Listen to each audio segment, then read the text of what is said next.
Hello बच्चों, mega mind academy में आपका स्वागत है। चलो आज हम कुछ नया, इंटरेस्टिंग और मजेदार सीखते हैं। आज हम बात करने वाले हैं लद्दाख में चाइना बॉर्डर के बिल्कुल पास बने इंडिया के एक नए और सुपर पावरफुल एयरबेस की।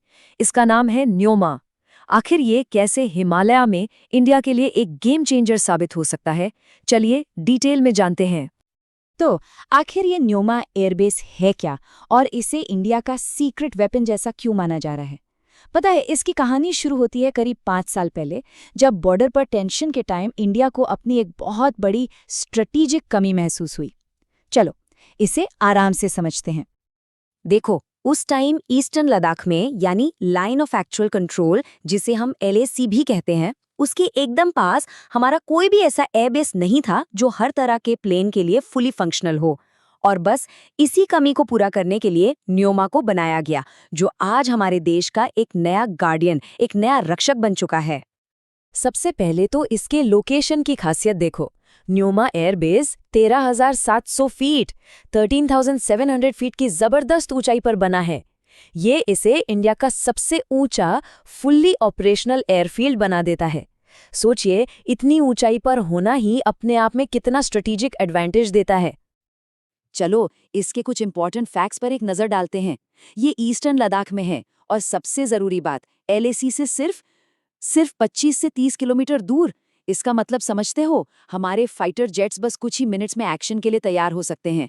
इसका 2.7 किलोमीटर लंबा रनवे तो सोने पे सुहागा है, और इसे बनाया है हमारे बहादुर बॉर्डर रोड्स ऑर्गेनाइजेशन यानी BRO ने। तो चलिए इसी बात पर आता है हमारा पहला सवाल। अभी हमने डिस्कस किया कि ये पावरफुल एयरबेस LAC से कितनी दूरी पर है। अपना जवाब जल्दी से कमेंट्स में लिख दो, देखते हैं सबसे पहले कौन सा ही आंसर देता है। अच्छा, अब इस सवाल पर आते हैं कि न्योमा को फुल्ली ऑपरेशनल क्यों कहा जा रहा है। इसका मतलब क्या है? एक्चुअली हाल ही में एक बहुत बड़ी चीज हुई जिसने इस बात को साबित कर दिया। कुछ ही टाइम पहले इंडियन एयरफोर्स के चीफ ने खुद एक बहुत बड़े American transport plane C-130J super Hercules को न्योमा की इस नई एयर स्ट्रिप पर लैंड कराया। ये एक तरह से इस एयरबेस का फाइनल टेस्ट था, और इस लैंडिंग ने साबित कर दिया कि न्योमा हर चैलेंज के लिए पूरी तरह से तैयार है।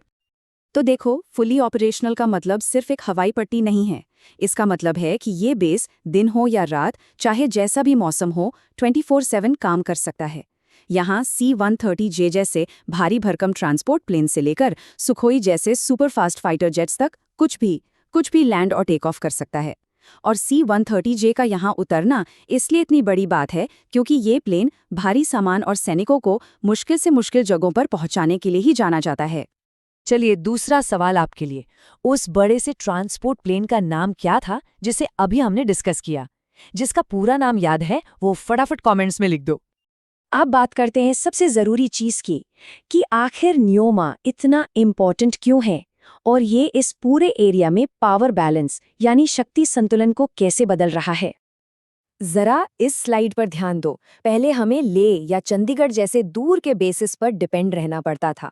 वहां से सैनिकों और सामान को बॉर्डर तक पहुंचाने में बहुत टाइम लग जाता था।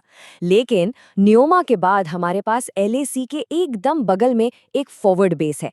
इससे हमारा रिस्पॉन्स टाइम जबरदस्त तरीके से कम हो गया है, और अब हम बहुत तेजी से अपनी सेना और सप्लाई को कहीं भी पहुंचा सकते हैं।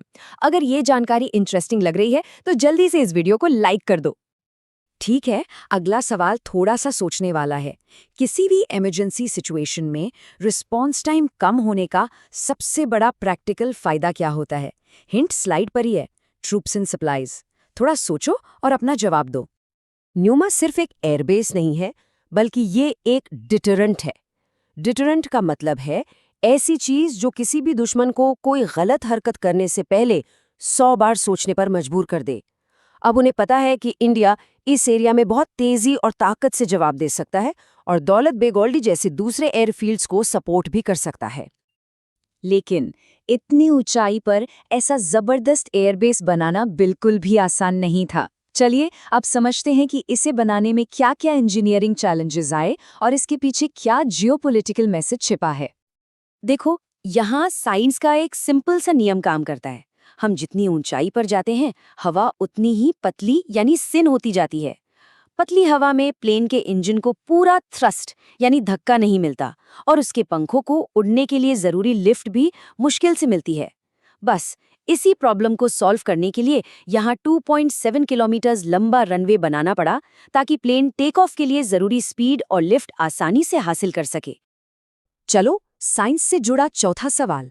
जैसा कि हमने अभी टेबल में समझा, ज्यादा ऊंचाई पर पतली हवा के कारण एयरक्राफ्ट्स को कौन से 2 बड़े चैलेंजेस फेस करने पड़ते हैं? हिंट आपके सामने ही है।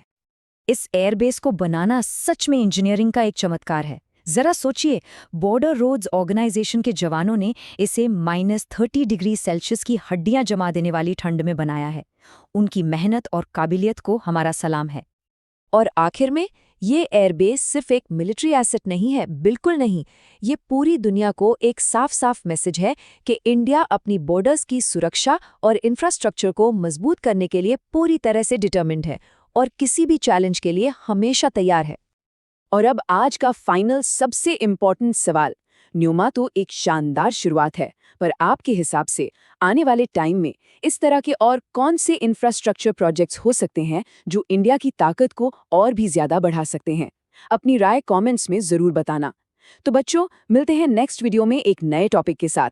तब तक के लिए वीडियो को लाइक करो, अपना फीडबैक कमेंट करो और हाँ, सब्सक्राइब जरूर कर लेना, क्योंकि मेगामाइंड एकेडमी हर वीडियो आपका कॉन्फिडेंस डबल कर देता है। पेपर टफ हो या टॉपिक बोरिंग, यहाँ सब कुछ सिंपल और स्मार्ट है।